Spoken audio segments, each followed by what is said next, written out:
की गई है, खासकर जो बीडीसी ने। जैसे आप सभी जानते हैं कि 30 अक्टूबर से लेकर 6 नवंबर तक जो है विजिलेंस अवेयरनेस वीक जो ऑब्जर्व किया जा रहा है पूरे कंट्री में। तो ये जो इसका जो टाइम जो फिक्स किया गया था, it synchronize with the birthday of Sardar Vallabh Bhai Patel, honourable home minister of India. तो उनका जो बर्थडे है इसी वीक में फॉल करता है, तो इसीलिए उसको इसके साथ रखा गया है। तो इस पूरे वीक में जो है एक्टिविटीज़ होती हैं, खासकर जो बेसिक मुद्दा है वो गवर्नमेंट का, और खासकर जो एंटी ग्रेफ्ट बॉडीज़ हैं, सेंट्रल विजिलेंस कमीशन है और एंटी करप्शन ब्यूरोज़ हैं यूटीज़ में और स्टेट्स में। तो यही है कि जो करप्शन है, तो करप्शन के ख़िलाफ़ जो जंग है इसको लड़ने के लिए, इसको ख़त्म करने के लिए जो भी प्रयास किया जा रहे हैं, तो उसमें लोगों की पार्टिसिपेशन, क्योंकि कोई भी जंग जो है वो लोगों की शमूलियत और भागीदारी के बगैर जीती नहीं जाती है। लोग जितने अवेयर होंगे, जितने सतर्क होंगे, तो उतना जल्दी जो है ये जंग ख़त्म होगी। तो उसके लिए डिटेल प्रोग्राम होते हैं। हमारे उधमपुर डिस्ट्रिक्ट में मैडम जो डिप्टी कमिश्नर हैं, उनने एक पूरे हफ्ते का एक डिटेल शेड्यूल बनाया हुआ है डिफरेंट डिपार्टमेंट्स का। जैसे भी गाइडलाइंस थी, जो भी इंस्ट्रक्शन वर्दी चीफ सेक्रेटरी साहब ने और एंटी करप्शन ब्यूरो ने शेयर की हैं करने के लिए, तो वो डिटेल डेली बेसिस पर वो चल रही है। आज का जो प्रोग्राम था, इस पूरे प्रोग्राम को एक नोडल ऑफिसर है हमारे district vigilance officer, additional deputy commissioner, मैं डीडीसी हूँ। आज का जो प्रोग्राम था उसमें ये था कि awareness about the central vigilance commission and chief technical examiners manuals, guidelines की कंप्लेंट्स वगैरह जो हैं वो कैसे हैंडल करते हैं, क्या करते हैं।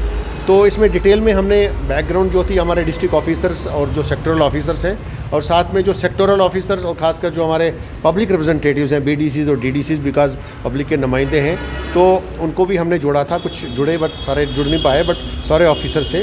तो इसमें हमने डिटेल डेलिब्रेशन की। खासकर जो सेंट्रल विजिलेंस कमीशन है, जो एपेक्स एंटी करप्ट बॉडी है कंट्री की, 1964 में इस्टेब्लिश हुई थी। Sir case Santhanam committee report थी ऑन प्रिवेंशन ऑफ करप्शन पर। उसके बाद उसकी फंक्शनिंग, और ख़ासकर जो चीफ टेक्निकल एग्जामिनर्स हैं, ये एक ऑर्गेनाइजेशन है। पहले तो एक इंडिपेंडेंट ऑर्गेनाइजेशन होती थी मिनिस्ट्री ऑफ वर्क्स में, गवर्नमेंट ऑफ इंडिया में, सेंट्रल पब्लिक वर्क्स डिपार्टमेंट के अंदर, और वो सिक्योरिटी करती थी, technical and financial security of the procurement, जो गवर्नमेंट ऑफ इंडिया जो CPWD करता था। उसके बाद 1964 में जब सेंट्रल विजिलेंस कमीशन बना, sequent to the recommendation of K's Santhanam committee report, तो वो एक सेंट्रल विजिलेंस कमीशन का एक हिस्सा बन गई। तो वो भी जो है उसके बाद कंटिन्यूसली अपना काम करती है, उनका जो प्रोसीजर है।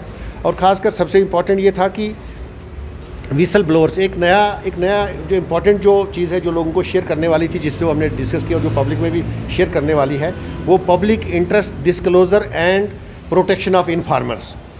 कंप्लेंट करने वाला तो कोई भी हो सकता है, प्राइवेट आदमी है या जिसको भी जायज़ लगता है, क्योंकि लोग कंप्लेंट करने वाले को भी ये जानकारी हो कि एनोनिमस कंप्लेंट्स का कोई डिस्पोजल नहीं होता है।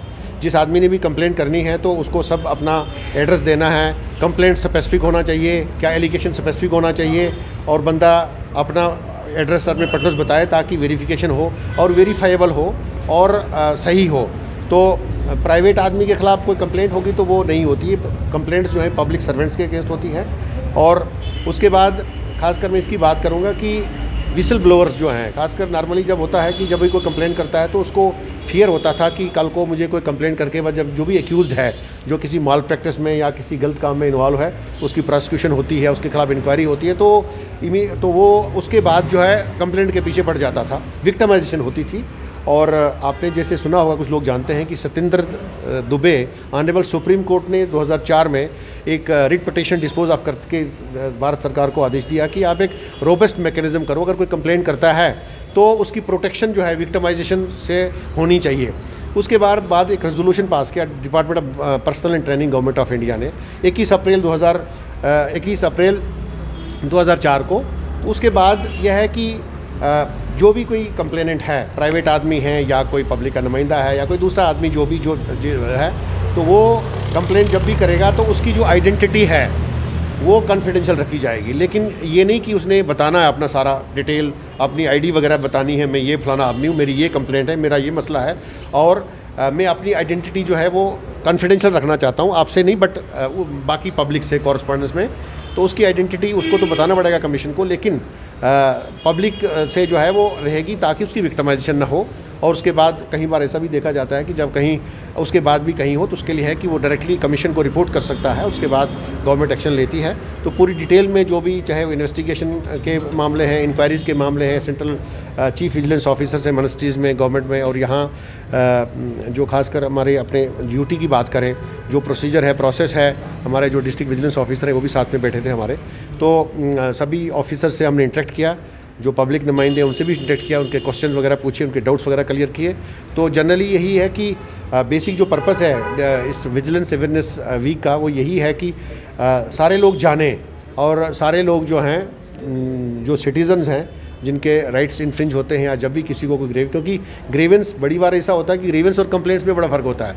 किसी को कोई ग्रीवेंस है कि मेरी सड़क नहीं बन रही है, वो ग्रीवेंस है, वो एडमिनिस्ट्रेशन ने हैंडल करना है। कंप्लेंट वो है जिसमें किसी किस्म की करप्शन, मिसकंडक्ट, मॉल प्रैक्टिस और इरेगुलरिटी हो, वो विजिलेंस एंगल में आती है, उन्हीं में हम लोगों को करते हैं।